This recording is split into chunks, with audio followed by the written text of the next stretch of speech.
Anda kembali di Apa Kabar Indonesia Siang, pemirsa. Kasus perundungan yang terjadi di sekolah internasional di kawasan Tangerang Selatan di Binus Serpong ini yang melibatkan anak-anak sejumlah figur ternama berkembang cepat. Terakhir, Komisi Perlindungan Anak Indonesia mendatangi Mapolres Tangerang Selatan untuk mendalami kasus tersebut. Kasus perundungan oleh puluhan siswa SMA Sekolah Binus Serpong viral dalam waktu singkat dan kasusnya ditangani dengan cepat setelah keluarga korban perundungan melapor ke polisi. Polisi hari ini menyatakan mereka sedang melakukan gelar perkara kasus perundungan tersebut. Polisi mengungkapkan korban dirundung 2 kali. Polisi kemudian mencari alat bukti termasuk kesaksian yang mendukung pernyataan tersebut, di mana polisi juga menjadwalkan pemeriksaan psikologi terhadap korban. Selain tindak lanjut dari kepolisian, kasus ini juga mendapatkan perhatian dari KPAI dan unsur pelaksana teknis daerah perlindungan perempuan dan anak atau UPTD PPA Kota Tangerang Selatan. Tim tersebut menemui Satuan Reskrim Polres Tangerang Selatan untuk menanyakan perkembangan penanganan kasus perundungan di sekolah Binus Serpong yang melibatkan puluhan siswa. KPAI juga ingin memastikan kasus ditangani sesuai koridor hukum Undang-Undang Perlindungan Anak.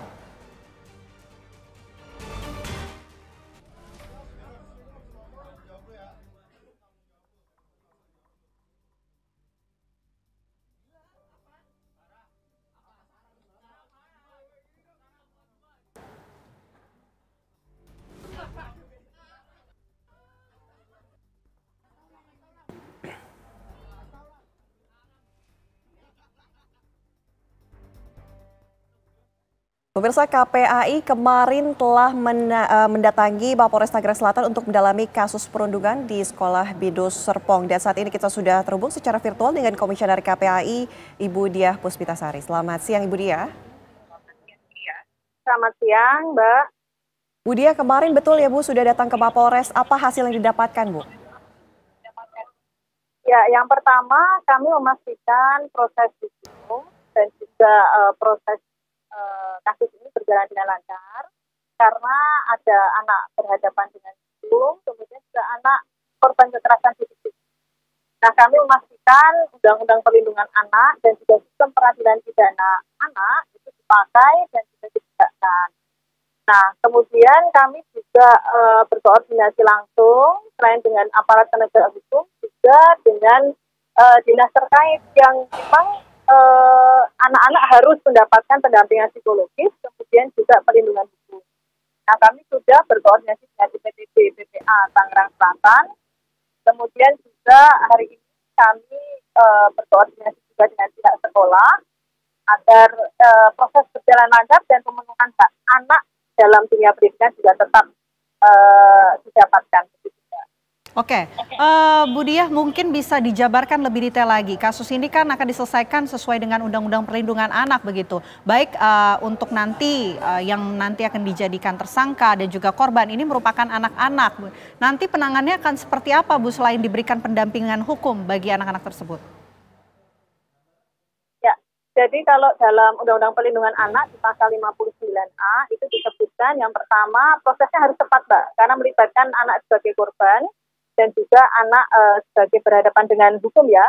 Kemudian yang kedua harus ada pendampingan psikososial, terutama kepada anak korban. Dan dipastikan juga anak korban ini sudah mendapatkan bantuan medis ya, secara medis.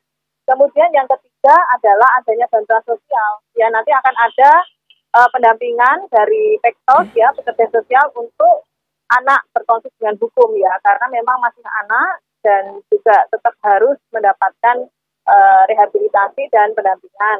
Kemudian yang keempat adalah perlindungan hukum. Jadi jangan sampai ada intimidasi, jangan sampai juga ada stigma dan labeling kepada anak korban ataupun anak berkonflik dengan hukum. Dan tentu saja kami memastikan di sistem peradilan pidana anak ini ditegakkan dan tentu saja di pasal 64 ya, bahwa identitas anak, baik anak korban ataupun anak berkonflik dengan hukum ini juga harus dilindungi. Gitu ya, Mbak. Oke, Bu Diah, kasus ini kan tidak sekali dua kali terjadi, apalagi yang ke blow up Tidak hanya satu Bu, beragam kasus juga sempat terblow up begitu dengan hal yang sama. KPAI sendiri menilainya seperti apa? Apa yang kurang Bu dari mungkin dari pihak sekolahnya atau dari kesehariannya, dari lingkungannya, dari mana Bu yang kurang sehingga muncul sikap perundungan seperti ini? Baik, Tripusat pendidikan itu kan ada 3.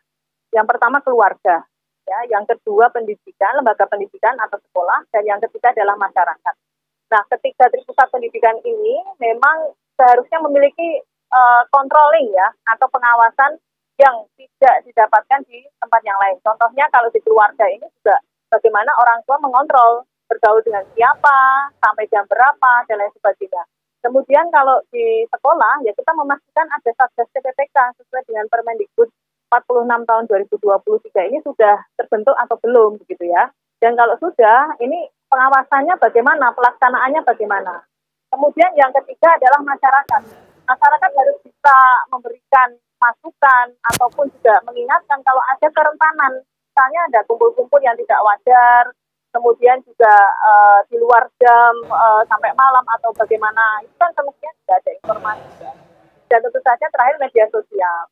Media sosial ini berperan juga ya, karena kita melihat perundungan yang terjadi, bullying itu juga sedikit banyak tersebar karena media sosial. Dan maka memang perlu ada filtering agar yang berkembang di media sosial itu tidak menunjukkan konten-konten yang sensitif ya, terutama yang bisa menginsight bagaimana terjadinya perundungan itu.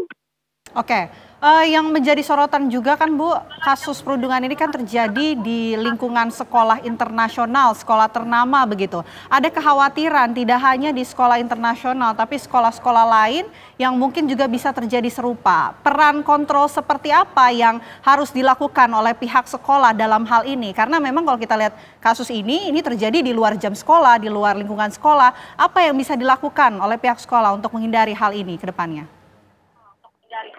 Nah, betul. Selama ini KPAI juga mendampingi di kasus yang hampir sama di daerah yang mungkin agak pelosok juga, Mbak. Memang pengawasan dan speak up dari korban itu penting ya. Jadi kalau misalnya ada siswa yang mendapatkan perlakuan tidak mengenakan atau kemudian memang ini tergolong bullying, itu harus berani untuk speak up. Itu yang pertama. Yang kedua, sampaikan kepada sekolah atau kalau misalnya sekolah sambutannya bagaimana ya bisa juga melaporkan kepada berbagai pihak seperti halnya bisa ke KPAI atau mungkin juga bisa ke KPPA ya, kemudian juga bisa di aparat penegak hukum. Jadi memang harus berani speak up, itu yang terpenting. Keluarga korban, keluarga anak korban yang mendampingi itu juga harus kuat ya, karena memang tidak mudah Mbak untuk mau speak up ya. Nah, yang kedua adalah bagaimana kemudian sistem kalau sudah ada informasi adalah mencegah. Jadi kan kalau di perundungan itu siklusnya pertama adalah pencegahan, itu penting, sosialisasi itu penting. Tapi juga kita harus melihat bagaimana cara anak saat ini mudah menerima informasi dengan cara baik, tidak dengan seminar mungkin ya, atau dengan cara yang lebih bisa mereka terima. Yang kedua adalah penanganan, kalau ada kasus penanganannya bagaimana. Dan yang ketiga adalah evaluasi, harus dievaluasi. Sebab kalau tidak ada evaluasi akan terjadi berulang-ulang. Ada sebuah lembaga pendidikan yang mungkin juga pernah kejadian berulang lagi. Karena memang tidak ada sistem evaluasi. Nah, persoalannya kalau di dunia pendidikan itu juga kita harus melibatkan dinas-dinas terkait. Ya. Nah, dinas-dinas terkait pun juga tadi sudah kami ajak duduk bersama juga, sampai Irjen Kemendikbud juga demikian, sehingga ini prosesnya harus berjalan, disupport juga oleh dinas terkait, sehingga bisa cepat penanganan. Gitu Mbak. Baik, terima kasih banyak Bu Diah sudah memberikan pemahaman dan juga kami tunggu mungkin langkah selanjutnya yang akan dilakukan oleh pihak KPAI. Terima kasih Bu, selamat siang.